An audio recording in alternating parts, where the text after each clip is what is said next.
Olá, olá, Sinop, redes sociais, estamos de volta com essa conexão, nosso podcast Pode Tudo, pela TV Cidade Verde, no 6.1, YouTube e todas as redes sociais. Hoje, nesse podcast que é o de 30 minutos, nós vamos estar conversando com uma pessoa, uma personalidade, uma liderança incrível que ajudou Sinop, Mato Grosso a acontecer.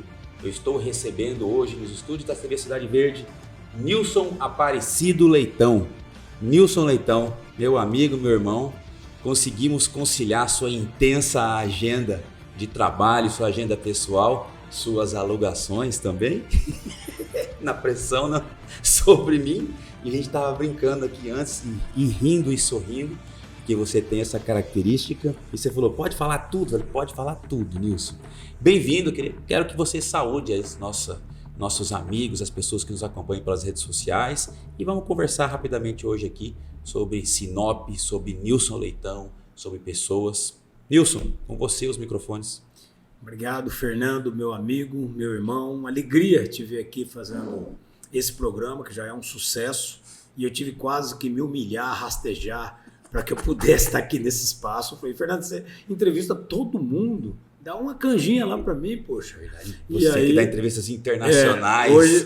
Hoje chegou o dia e eu estou muito feliz de estar aqui, porque o Fernando é um amigo e irmão mesmo do coração, uma pessoa que eu tenho o maior carinho, eu e toda a minha família. É uma alegria estar aqui com você, um privilégio, meu irmão. Pô, Nilson, muito legal, é um momento histórico para a gente. Eu nunca me imaginei, né, estar mexendo com essa parte de comunicação na linha de frente, sempre arredio, de certa forma até tímido. E hoje nós estamos aqui, nos conectando, falando com você que tem essa vocação e esse dom de se comunicar, que é muito legal poder o tempo todo estar aprendendo com você. E aí hoje, para o pessoal ficar ligado, conectado, nós vamos conversar com o Nilson nesse programa de 30 minutos e depois vamos preparar um programa que vai passar na terça-feira, um programa mais longo, um programa com mais detalhes, com mais coisas sobre essa liderança que é o Nilson. E hoje, especialmente, Nilson, como o programa vai já no pré-eleição, eu queria e quero, que provocar você no sentido de um panorama rápido, essa eleição que aparentemente vem empobrecida de ideias. A gente tem discutido isso em várias rodas, em vários círculos. Você, como foi prefeito, foi vereador, deputado estadual, deputado federal, lidera um movimento fortíssimo lá, que é o Instituto IPA, em Brasília, que congrega as principais instituições do agronegócio, do PIB do agro no Brasil, na América do Sul. Como que você tem visto esse movimento de polarização, e principalmente do empobrecimento de propostas? Você vê que é uma eleição que fica um ataques frontais sobre o candidato A, B, C ou D, e de forma taxativa não se tem uma ideia nova apresentada. Como que você vê isso na sua experiência? Fernando, desde que o mundo é mundo, a população, a massa, a comunidade, a vila, quer ter um líder. O ser humano ele precisa de um líder. Sempre ele quer seguir alguém. Ele precisa ter um ídolo dele, ele precisa seguir alguém, ele precisa tietar alguém para poder se sentir satisfeito. Ele busca alguém superior na Terra, apesar de já ter o nosso ser divino, que é Deus.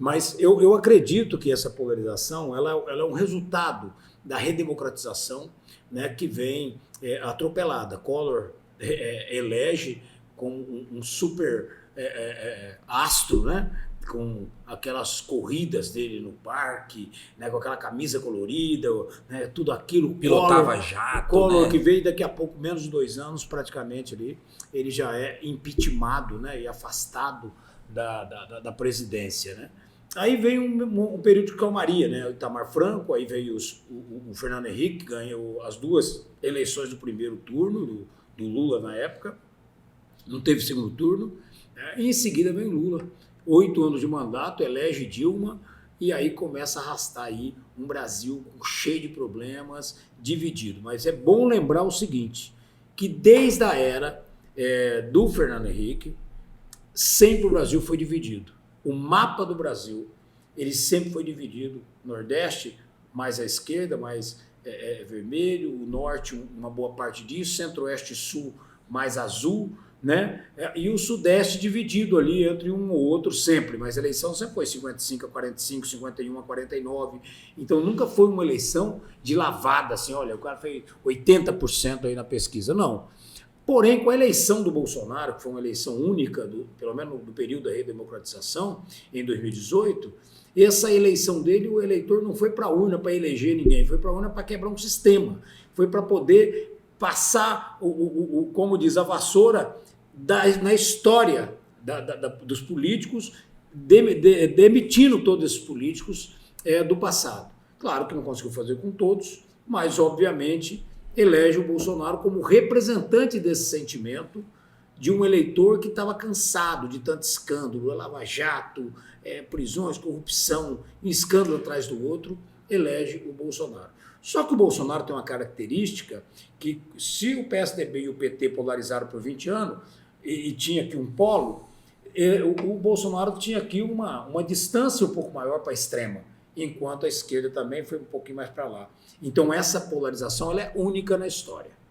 É a primeira vez que tem, de fato, uma polarização que chega do centro para a direita, mas chega na extrema direita também, com um bom grupo da extrema direita, que vai do centro para a esquerda, mas também vai até a extrema esquerda também. Aí a polarização total, onde deixa de discutir os temas que o país precisa debater, deixa de ter bandeiras, de fato, de estruturantes para desenvolvimento do país e passa a se discutir valores, passa a discutir questões pessoais, passa a discutir outros temas que não interessaria muito ao desenvolvimento do país, porém é o tema que está estabelecido. Com isso, os candidatos da base, deputado estadual, deputado federal, foram ficando esquecidos, o eleitor não se concentrou neles. E foi elegendo aqueles que estavam ou na carona de um ou na carona de outro. E hoje o Brasil pagou por um Congresso que não conseguiu fazer todas as reformas que o Brasil precisava, passamos por uma pandemia, chegamos em 2022 com uma eleição tradicional, voltou ao modelo normal. 2018 ficou entre parênteses, voltou 2022, uma eleição com palanque de governador, formando chapa com estadual, federal, polarizando dentro do Estado, mas ainda as eleições de presidente continuam sendo o olhar principal do eleitor. Ele está mais preocupado com a eleição de presidente, se esquecendo que é muito importante eleger deputado estadual, eleger deputado federal, eleger senador. O Congresso Nacional é o único poder que pode, de fato, fazer as mudanças, as reformas que o Brasil precisa. Eu vi hoje mesmo, né, recebi várias mensagens, deve estar recebendo várias mensagens, conversamos ontem com o Helder, pessoas não estão só ligadas realmente na questão da eleição de presidente, secundariamente a de governador, e lá lá no terceiro, quarto, de federal tem eleição, quem que é os nomes, quem que é o estadual, quem que é esse, quem que ele fez, quem que é o voto. Então, num assunto que atinge o quintal da gente, né? Atinge o quintal da gente de forma diretamente, que são as eleições proporcionais. O deputado federal, o deputado estadual é o que há de mais próximo dentro desse poder de decisão. Escrevi um artigo hoje sobre isso, está publicado no Poder 360, que é um site nacional, e também está publicado no site de Sinop, como Só Notícia. E isso já está publicado exatamente falando isso, da importância de eleger o legislativo com mais consciência. O eleitor não pode mais votar e daqui 6 meses esquecer quem votou. Não, ele precisa escolher o candidato dele a dedo, não porque alguém indicou, não por causa disso, não. Ele tem que escolher a dedo. Ele tem que saber quem que é de fato que ele está votando, porque esse parlamentar é que pode fazer as diferenças para o Brasil, para o bem ou para o mal. Sim. Porque é no Congresso, ou nas Assembleias Legislativas, ou nas câmaras municipais, que acontece a legislação. Então isso é importante, o presidente da República, muito importante. Mas se não tiver um bom Congresso Nacional, é como se fosse um maestro sem músico, sem instrumento, sem nada. Ele vai ficar ali tocando para ninguém, não vai ter barulho nenhum, não vai ter ressonância nenhuma, não vai ter nada que vai poder repercutir aquilo lá. É tudo um impacto, é uma questão fundiária, uma questão de exploração de subsolo, uma questão de definição de logística, né? Passa pelo legislativo. Aí, aproveitando esse gancho, então, tem um assunto bem quente nesse ponto, você deve estar ainda se inteirando dele, que é a questão da BR-163, que recentemente vem tomando mais força novamente, por força, inclusive, das tragédias reiteradas que estão acontecendo, e vira mote de campanha a cada 4 anos. Essa semana tivemos um movimento falando sobre o TCU, que o Estado vai vai estar assumindo aí, através do MT-Par, a questão da gestão dessa rodovia. Qual que é a sua visão estratégica sobre isso? Porque você foi prefeito de Sinop, premiado nacionalmente por várias instituições, né, de renome, então tem uma experiência, um gabarito nesse sentido, transitou lá dentro de DVOP, DENIT, né? DVOP mais, né? Como é que chama? É DENIT. Né? É DENIT, né? DVOP, como é que era o nome do cara? Departamento de Viação e Obras Públicas. Como é que era o nome do homem do DVOP? Aqui eu? Não lembro. Como é que tinha famoso os caras do DVOP, né? Mas você que transitou nesses órgãos todos, qual que é a sua visão sobre esse movimento que vem aí há 48 horas? Anunciou que vai ter uma gestão da MT-Par, uma concessão que está aí com a Rota do Oeste, faturando e não teve duplicação acontecendo nos últimos tempos, pelo menos no trecho de Nova Mutum, de Mutum para cá. Qual que é a sua visão enquanto gestor e enquanto político que transita lá em Brasília? O que seriam os próximos passos para que isso saísse do discurso, da fotografia lá e virasse uma realidade? Fernando, todo mundo, ninguém quer falar desse assunto em termos políticos, é um período eleitoral. Mas eu não tenho dificuldade nenhuma de falar nenhum tipo de assunto. Vamos aqui resgatar a história. Em 2013, a ex-presidente Dilma faz a concessão da 163, quem ganha a Rota do Oeste subsidiária da Odebrecht. E como é que foi esse contrato? O contrato foi feito num valor muito baixo de obrigação da empresa, mas um valor alto de obrigação de obras, com o seguinte compromisso, de que o BNDES financiaria essas obras para essas empresas que ganhassem as concessões. Aconteceu que logo em seguida, 2014, 2015, começa a Lava Jato. E a Odebrecht é envolvida diretamente, ela foi a principal envolvida, dentro da Lava Jato. Quando ela é envolvida com a Lava Jato e começa a ser preso todos os seus diretores e todo mundo da Odebrecht, automaticamente, a partir daí, o BNDES suspende qualquer possibilidade de relação financeira com a Odebrecht, com a Rota do Oeste. Aí eles não têm dinheiro, mas isso não é um problema, não deveria, em termos legais, não é um problema do cidadão, não é um problema do governo, é um problema dela, ela é a concessionária, ela tem que arrumar dinheiro onde for. O governo é obrigado a dar dinheiro para fazer uma obra que ela tem um contrato para executar. Sim. Tá certo? Além de estar faturando ali em tempo real, com os pedágios. Assim? Não tem obrigação de dar o dinheiro para ela. Ela ganhou uma concessão exatamente se ela dá do dinheiro público para a iniciativa privada. Ela vai arrecadar através de pedágio e vai fazer a obra. O problema é que ela não veio aquele montante de dinheiro que ela esperava, mas não tem obrigação de fazer. Foi uma promessa política na época da presidente Dilma, um erro enorme. E aí a Rota do Oeste começa a fazer obras de limpeza, sinalização, melhorou a BR, começa a dar outro aspecto, mas cadê a obra? Em 2015, indignado com isso, eu ainda deputado federal, entrei com uma ação de reclamação na AGU, Advocacia Geral da União, no TCU, Tribunal de Contas da União, e também na Agência Nacional de Transportes, ANTT. Eu entro com essa reclamação em 2015, pedindo para que suspendesse a cobrança de pedágio até iniciar as obras que era de obrigação contratual da Rota do Oeste da Odebrecht. Passou 2016, 2017 aquela briga, 2018, 2019 eu já não era mais parlamentar, eu perdi a eleição para senador em 2018. Em 2019, o TCU julga procedente a minha reclamação. A OAB de Mato Grosso toma posse daquele resultado do meu processo e começa a acionar o governo brasileiro para isso. O Bolsonaro já era presidente da República, o Tarcísio era ministro, e aí começa uma pressão sobre isso, e fizemos vários eventos aqui em Sinop e outros lugares. A OAB promoveu um grande evento em Cuiabá, em Lucas do Rio Verde, vários eventos, para poder fazer o quê? Resolver o problema dessa concessão. Bom, resumindo a obra, 2015 para cá, da reclamação, em 2022, são 7 anos que até agora não se resolveu o problema. Até agora só teve promessas e não cumpriram. Isso é uma obrigação de governo, mas não aconteceu até agora. E com isso, acidentes e mortes, tanta gente que a gente perdeu, tantos amigos, tá aí, agora minha comadre amiga Lismara, que é uma querida amiga do coração, ela e a sua netinha faleceram num acidente absurdo, graças a Deus salvou o filho ainda e a outra neta, mas é justamente porque essa rodovia BR-63, principalmente nesse trecho que vai do Atacadão de Sinop e vai até Itaúba, por exemplo, é uma vergonha, uma rodovia de 7 metros de largura. E a pavimentação que tem de duplicação, iluminação e construção de obras da lateral, que começa do Corpo de Bombeiro da Glória, é quando eu trouxe dinheiro em 2007, 35 milhões de reais. Esse dinheiro iluminou a BR, fez as laterais e fez e duplicou ela. Isso deu uma cara. Muito difícil encontrar um acidente do Corpo de Bombeiro até o Alto da Glória, porque eles têm uma estrada robusta, estruturada. E esse foi o grande problema. Vamos lá para a terceira etapa. O governador entra com pedido na NTT, numa consulta ao TCU, de forma até silenciosa, né? Estava em segredo tudo isso praticamente, né? Não foi divulgado.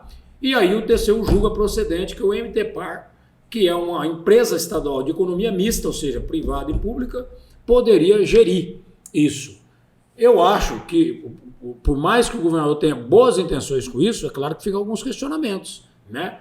Estou dizendo aqui até o partido que eu ainda sou filiado está coligado com o governador, o grupo está apoiando ele para a reeleição, não tem nada a ver uma coisa com a outra. Mas na BR-163 eu me preocupo quando a MTPAR diz que vai assumir, porque cadê o know-how da MTPAR para tocar uma concessão da rodovia mais importante da produção e se tornou a mais crítica de morte nos últimos anos do Brasil.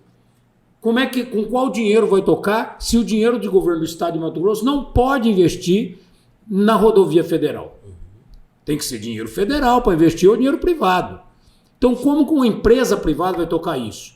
Então, eu tenho algumas perguntas para ser respondidas. Nós não podemos, de novo, cair numa aventura. Nós, que eu falo, é uma população inteira de uma região e de um país que usa essa rodovia para tudo. Que do mesmo jeito que a soja, o milho, o algodão pode sair daqui, o boi, o porco, o frango, também vem gente, vem ônibus, vem ambulâncias e vem muita gente trazer para cá os insumos, vem caminhões e caminhões. Então é uma rodovia importantíssima para o país e que não pode cair na aventura. Eu me preocupo muito com isso, que eu preferiria que realmente continuasse na mão da iniciativa privada de uma empresa que fosse séria, de uma empresa que tivesse o recurso. E eu acho que ainda existem as empresas, porque o estado de São Paulo é muito bem tocado, gerido com isso, o estado do Paraná é muito bem gerido com isso, né? Minas Gerais muito bem gerido com isso. Por que Mato Grosso tem essa dificuldade? Uma rodovia que dá lucro.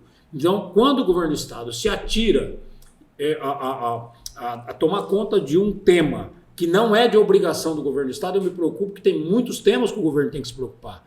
E eu tenho uma característica e um perfil político de querer ver a máquina enxuta. O governo tem que cuidar de saúde, educação, né, de segurança pública. Estrada já passou da fase que ela tem que ser concedida, ela tem que ser concessão para que a iniciativa privada toca ela que tem know-how para isso, ela que tem condições de fazer isso, é só executar a obra e cumprir contrato. Então eu não sei se essa foi a melhor alternativa achada. Temos que ter essas respostas para saber de fato onde o governo quer chegar com isso. É que num primeiro movimento ficou parecendo uma estatização, né? Uma estatização. Mas não é. A rodovia continua federal. Isso. A rodovia mas continua aí federal. chamou para o ente de Estado botar uma grana.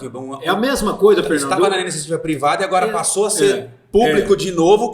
É a mesma coisa. É a mesma coisa do governo de Mato Grosso assumir toda a estrutura da Universidade Federal de Mato Grosso com dinheiro do contribuinte. Agora você imagina o seguinte: se o dinheiro do MTPAR, que um dos fundos é o FETAB, e aí o cara que paga FETAB, ele já paga o FETAB. Aí ele vai passar no pedágio para pagar o pedágio, ele vai estar pagando em duplicidade. Sim. Como que o cidadão que já paga o imposto vai ter que pagar o pedágio porque aquele dinheiro dele está entrando por uma porta e saindo pela outra? Não. O dinheiro para a BR tem que ser dinheiro novo. Tem que ser um dinheiro privado. Tem que vir de fora. E tem que fazer as obras porque ele vai ganhar dinheiro. Ele não está fazendo de graça isso. Ele está sendo remunerado por um pedágio que, se eu não me engano, os números, só aqui entre Sinop e Sorriso, são 60, 70 milhões. Então, não dá para brincar com isso, que dinheiro para pagar a conta tem. Agora, o problema é que a empresa que está aí brincou com isso o tempo todo. O governo não teve força para retirar eles dali, que é um outro absurdo. E até hoje, durante quase 10 anos se arrastando, 9 anos, né, se arrastando com uma empresa que não deu resposta da duplicação da BR como deveria. Não sei para onde foi o dinheiro. E nesse entendimento de logística ainda, Nilson, mesmo que nesse período eleitoral, ficou de maneira muito frágil e muito superficial, talvez até inexistente a discussão sobre esse modal logístico que envolve a questão da ferrovia, do ferrogrão, especialmente, que sairia ali de Nova Mutum e subiria no eixo para o Pará e tudo mais. Que é, numa visão moderna de gestão, um complemento até para salvar vidas, porque desafoga a BR-163, podendo ser uma alternativa de transporte de cargas, de volume, de custo mais reduzido para ter mais competitividade no mercado exterior. que é que você entende que esse modal também não é... ninguém está colocando o dedo na ferida, ninguém está pautando esse assunto. Eu me lembro, eu vou puxar a brasa para sua sardinha aqui, de você enquanto gestor, enquanto legislador na Câmara Federal e mesmo em outras candidaturas, sempre batendo forte nessa tecla por força de gerar renda, distribuição de renda, desenvolvimento sustentável. E uma eleição importante dessa, um eixo, uma espinha dorsal desse, passou meio batido.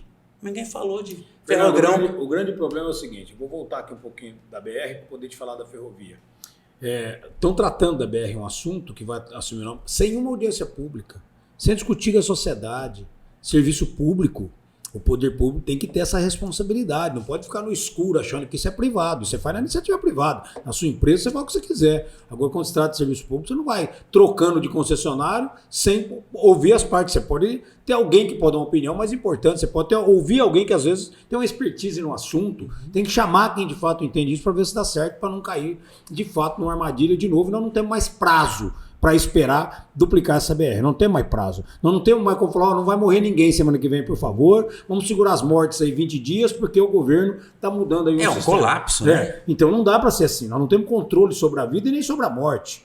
Né? Esse principalmente sobre a morte. Então é um perigo isso está acontecendo. No que trata da ferrovia é muito, muito parecido. Mas a Ferrogrão é uma estrutura que essa região precisa tanto e tem uma necessidade enorme para que ela possa ocorrer, só que o porquê que ela não sai? Não sai não é apenas porque tem um vício de iniciativa. Essa frase é difícil, né? Porque quase ninguém acaba, quem não é legislador acaba não entendendo. O que é o vício de iniciativa?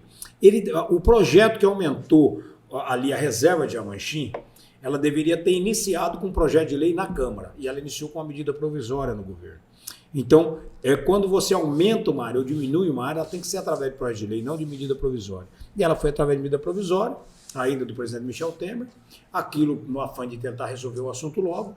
Quando ele veio para cá, um partido político, que é contra tudo, é contra o Brasil praticamente, que é o PSOL, acabou, contra a produção, contra o desenvolvimento sustentável e tudo mais, acabou entrando no STF e aí, de acordo com a lei, acabou dando uma liminar, segurando aquilo. O que mais que segura isso? Aí tem todo o interesse comercial, né? Será que o dono de outras malhas ferroviárias não tem interesse em atrapalhar que isso saia, para ele ter fôlego e daqui a pouco ele ser o dono disso? Então, tem um monte de briga aí por trás que não pode ficar só nisso. Então, se a política não resolveu a Ferrogrão até agora, é somente a política que pode resolver a Ferrogrão.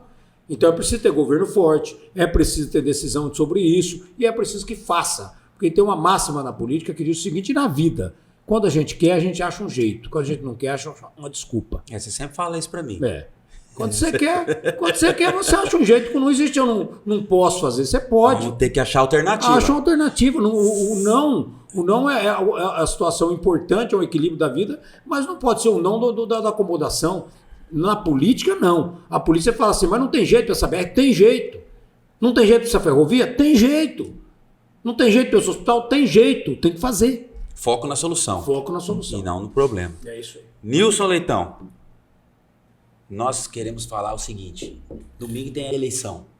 O Nilson, que tem uma jornada, um portfólio incrível de construção de obras, de valorizar pessoas na sua trajetória política, nasce nos clubes de serviço. É uma liderança ascendente, sempre reconhecido hoje nacionalmente e internacionalmente. Você está indo agora lá em Córdoba, você falou? Para fazer uma palestra lá? Foi uma palestra para as entidades do agro da Argentina. Todas as entidades do agro vão se reunir, né? Uhum. E tem um grande instituto, que é o ICA, né? Que o ICA é um instituto grande de toda a América Latina, com fundos para fazer estudos, projetos e tudo mais. E nos convidaram para falar um pouco sobre o sistema de organização das entidades no Brasil, porque eu presido uma entidade que é grande, né? Tem 48 lá participando só de entidades do agro. E eu estarei lá dia 18, 19 e 20 de outubro lá em Córdoba tratando disso. Fala pra gente então, usando um pouquinho dessa expertise sua, desse know-how seu de integração, como que vai ser o Nilson no domingo? O que o Nilson fala principalmente aqui, não especificamente na Podente, não pode pedir voto taxativamente, mas pode conscientizar especialmente os indecisos e que estão omissos de certa forma com a eleição proporcional, federal e estadual. Eu não tenho dúvida que são duas funções da política imprescindível para aquilo tudo que o eleitor cobra do político e cobra dele mesmo. Olha, eu quero mudança, eu quero... Pô, nossa carga tributária é alta, olha, a estrada não consegue resolver, né? Então, eu acho que só o deputado estadual, o deputado federal, um senador pode fazer essa diferença. É claro, o governador é muito importante, o presidente da República é muito importante, mas não dá importância à eleição do deputado estadual, do deputado federal, você está jogando contra a sua cidade, contra a sua região. Precisa eleger o máximo possível de representantes. O máximo possível. Eu tenho meus representantes, todo mundo sabe, já estou divulgando para todo mundo, eu nunca escondi meu lado, né? Eu sempre estive lá. Agora, é importante que as pessoas vão falar, porque 50% dos eleitores hoje, numa pesquisa que saiu hoje de manhã, inclusive, ele não quer saber de eleição. Não quer saber. Tem uns que falam que eu vou votar no primeiro turno, se não resolver eu não voto mais. Né? Então tem muita gente assim que não quer mais saber. Tudo bem, eu fui um parlamentar que apresentou um projeto de lei para acabar com o voto obrigatório. Eu não sou a favor do voto obrigatório. Tudo que você obriga não é bom, né? Ainda mais na democracia. Então, aí não é democracia. Eu fui derrotado no plenário, mas apresentei o projeto. Não, o eleitor vota se ele quiser, como é no Chile, em outros lugares, né? Que vota quem ele quiser, quando quiser. E aí o que acontece é que o alerta que tem que ter é que se não tiver bons representantes, acaba padecendo uma região inteira, você acaba ficando para trás. Você pega a representação da região sul do estado, Rondonópolis. Rondonópolis chegou a ter os 3 senadores da República, chegou a ter metade da bancada de federal. Então, assim, é muito triste quando você vê uma região rica como a nossa, é a segunda região com a maior população e o maior eleitorado, e não tem pelo menos uma quantidade de candidatos, e não é só eleger, é eleger pessoas comprometidas com a cidade, comprometidas com a região, que renovar é muito bom, a renovação ela é fantástica. Eu não quis ser candidato dessa vez, foi uma decisão pessoal, né? Eu sou ficha limpa, eu tinha condições de ser candidato, o partido me deu estrutura, eu decidi que eu não era porque eu achei que era o momento de dar um tempo, né? Eu tenho 8 candidaturas, 8 campanhas eleitorais eu fiz, né? Então eu acho que era o momento de dar assim como diz, um stand-by, né? Falar, dar uma freada aqui, dar uma respirada, como dizia meu pai, onda do mar, recuando para vir talvez mais forte em outras situações, mesmo que não seja na política. Mas os candidatos, nós temos em Sinop bons representantes, e eu acredito, que eu não tenho dúvida nenhuma, que a cidade não pode se furtar, ela não pode anular seu voto, ela não pode abster, ela precisa votar. É só assim que a gente vai melhorar a democracia. Wilson Leitão, suas considerações finais nesse programa de hoje, e depois a gente vai conversar mais no próximo programa que vai no ar na terça-feira. Mas nesse de hoje, o senhor, por favor, use os nossos microfones, nossas câmeras. Aí naquela câmera você pode falar diretamente. Fernando, o que você achar legal. Eu sou um apaixonado, né, por essa nossa Sinop, por essa nossa região, né? Eu fico muito feliz quando ando aqui, sem ser candidato, e poder olhar uma cidade construída e tantos pilares que tem a nossa digital, né? Poxa, quando eu olho a duplicação da BR, que o dinheiro que nós trouxemos, quando eu vejo o hospital que nós construímos, só tem um hospital construído em Sinop, o público, que foi nós construímos no nosso mandato. Quando eu vejo a estrutura da catedral, que a gente foi feito todo aquele asfalto em volta, a praça foi nós que fizemos. Asfalto até o aeroporto. Só tinha asfalto ali até Itaú, nós asfaltamos até o aeroporto. A construção do centro de eventos, uma inovação, uma pena, né? Que não é tão utilizado, né? Deixaram ele fechado muito tempo nas administrações anteriores, uma coisa ruim para a cidade, que deveria ser um palco de eventos um atrás do outro, para melhorar ainda mais aí esse movimento nosso, as faculdades que nós trouxemos, Fernando. Né? A FACIP nasceu ali com a gente, a Unicentro virou Unic, também nasceu com a gente, a Universidade Federal, construída naquele meu mandato, quando nós trouxemos e patrocinamos a Engenharia Civil para a Unemate e depois trouxemos o curso de Medicina para a Universidade Federal. Né? Instalamos os primeiros PSFs, mas tudo isso não é saudosismo, não. É um orgulho que eu tenho enorme de falar, poxa, naquele momento Sinop só dependia do setor madeireiro.